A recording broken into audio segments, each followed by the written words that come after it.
Hello everyone, Irish Commander back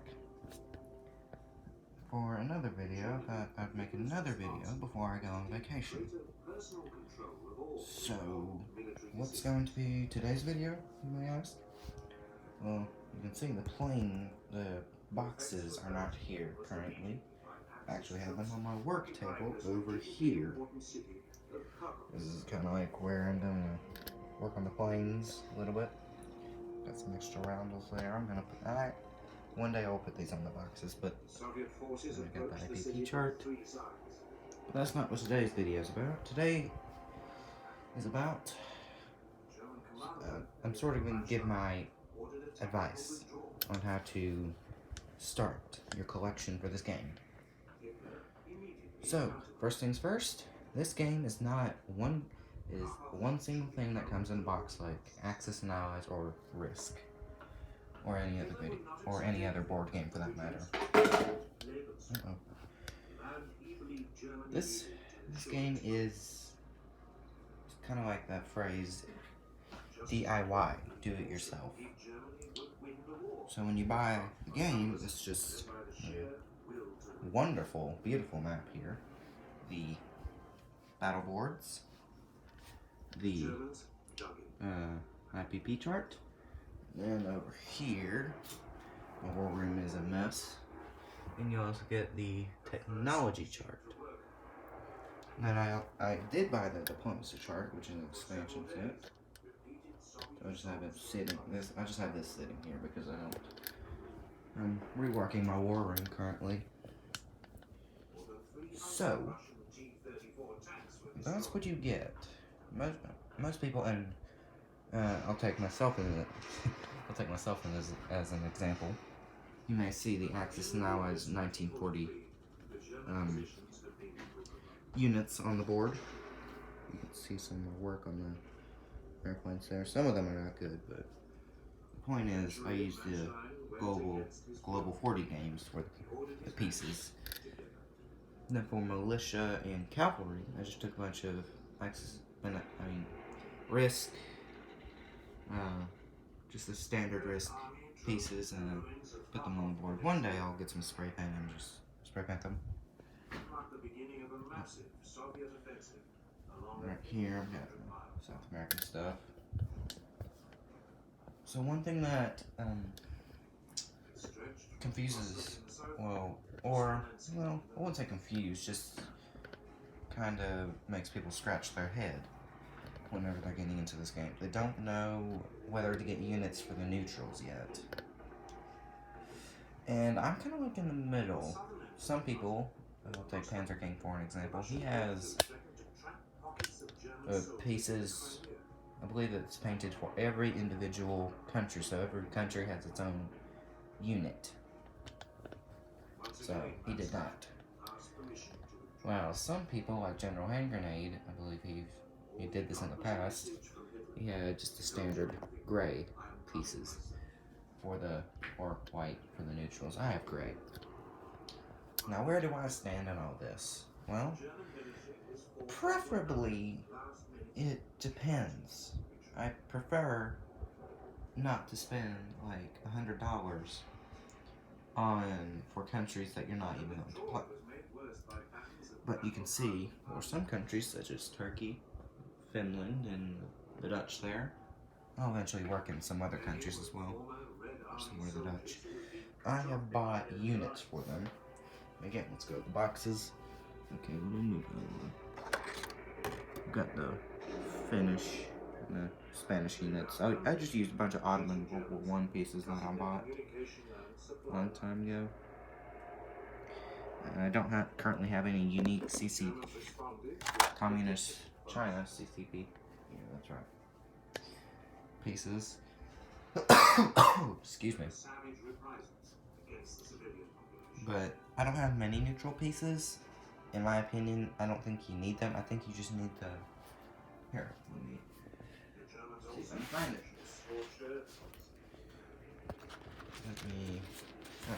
I think you just need this. Oh, there's my fan. Let me see if I can block it. Let me see if I can move out of the way here. So, yeah, I mean, in my opinion, I'm doing this one hand here. Hold on. But I think you just need this. This is the reference card for the neutrals and some of my binders. And speaking about binders, another debate going on about this game is, do you need to print them all out in the binders and have them on paper ready to, you can just pull it out and look at it?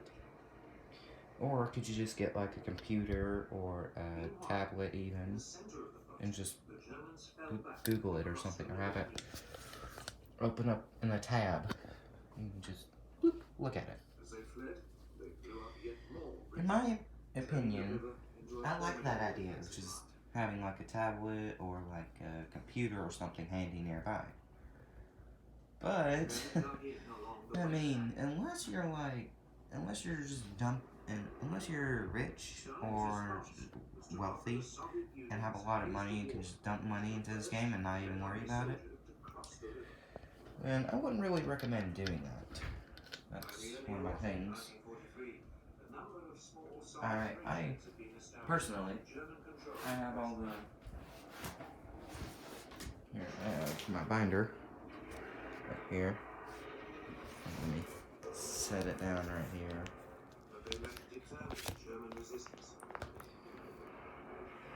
And then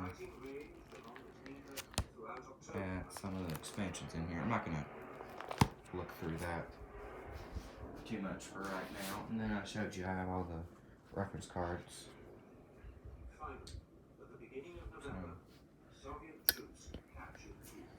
Yeah, in my opinion, if you don't have the necessities, or you don't have necessities, what am I talking about? If you don't have everything necessary to do it with the technology, then I'd say print it out, because I think printing it out and having it in binders is a good classic way. It's kind of, it feels kind of, I don't really have a way to describe that, but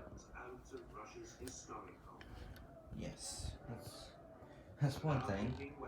And another one is expansion sets. Expansion sets are kind of like the neutrals. It's a debate. Well, not really a debate. It's just kind of like your preference. It's build it yourself. So if there's like a certain expansion, like, I don't know, Oil Wars. If you don't like that, then you don't have to get it. Or if you really like an expansion set, which Fascist Croatia, or I just got this one recently. Haven't had time to play it yet, but that's one I've wanted since the beginning because it adds a feeling of realism. But again, it's 100% up to you, whoever you may be. Excuse me. I would just say, if you're getting into this game, then I would say focus on the actual, like, build your army, build up the armies like the Germans and the Italians, get all the necessary stuff to play, but then get the expansion sets if you feel like it. One expansion set I highly recommend is the Spanish Civil War. I would highly recommend that one, along with Canada at War. Is that what that's called? Yeah. And Fascist Croatia at War, because they add, like I said, realism. I like adding realism to my games, but there's just kind of like those one-off ones that you can also get, like Atlantis.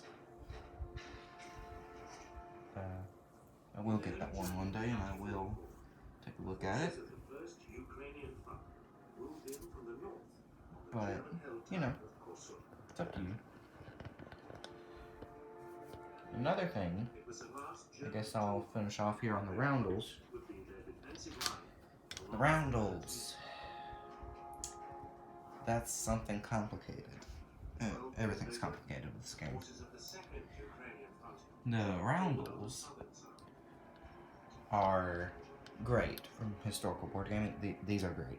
All of these are from historical board gaming, and they are amazing. They are amazing. I love these roundels. But I only bought them to cover this map. I didn't buy... I did have a few left over, or a couple sets left over, but I didn't intentionally buy them for that purpose. I bought them to cover this map. And then, but eventually I will buy, once I get the money to, I'll buy a couple sets for each nation, and then we'll have a game, and then that's something I do recommend. Like, you just buy what you think would be necessary for the Germans. I don't know, you buy 3 sets of roundels, and then you play a game and say, that wasn't enough, or something like that.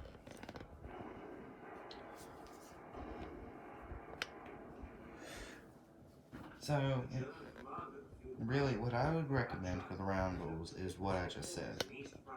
You buy what you think you would need, play a game, and then you'd say, Russia needs another set, or Japan has enough, or heck, even the FEC needs another set. I mean, for some countries like China, you're not going to need to buy like 3 sets or whatever, but I will. I am going to buy 3 sets. And why, you may ask? I am going to look at the best scenario for China. And I actually did have one of those games where China had the best game it ever had. China took over all of its home territories, and then it went after Japan. Took all the warlords back, all of them back, even the communists and the Manchurians, even Korea, actually. So I'm going to buy 3 sets of nationalist roundels. I'll also buy a couple more sets of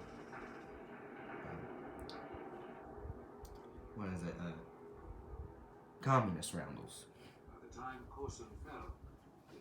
I already had 1 set because when you're covering the map like me, or even Panzer King, you're going to need that. You're not going to need that many for communist China. But covering the map is, like I said, if you're just starting out and you only have the map or the charts and Axis and Allies 1940, wouldn't recommend you buy every necessary roundel. They did put out a set for the neutrals, but I wouldn't recommend buying all those sets, buying the different roundels for the different nations, because all of it together was $300. Well, somewhere around there. And then I also purchased a Zeppelin, which I do recommend. You can buy at any point. It's only about $2 if you're American. If you're one of the American viewers.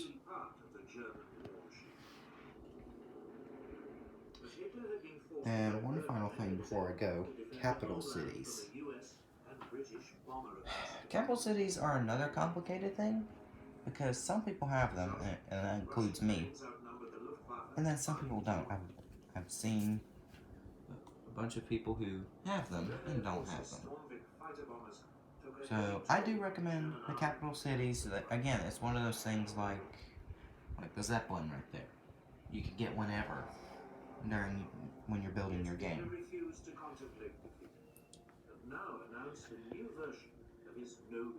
And another thing you can get is the coasters, but we're not going to go into the coasters right now. Most people just use them to hold the money. And there are numerous things I could go into detail about, like the markers, or even several other things. Like one thing is bridge games. If you're playing the currently in the works Global War 1914, Historical Board Gaming has kinda, sorta put out rules to bridge that to this game. And one idea I've had is to play this game, for 1914, to present day. That would take years, so, again, wouldn't recommend that. So, the capital cities, I do recommend them. So, you can just get them whenever. They are expensive. So, just whenever you're ready to buy them. And another thing about the capital cities, I did print out mine, but what was the website called? I don't remember what the website was called, but they have sets for the neutral nations even. In some places in Africa, so you can get places like, I don't know if they have one for Afghanistan, but they got some for most or all cities in the game. And I guess I'll leave off here with the dice tray. So I think I'll make a video on the dice tray, but it's kind of necessary for this game. But again, you can do whatever you want. So, that being said, I believe I've covered most necessary things for this game. So, this is Irish Commander, signing off.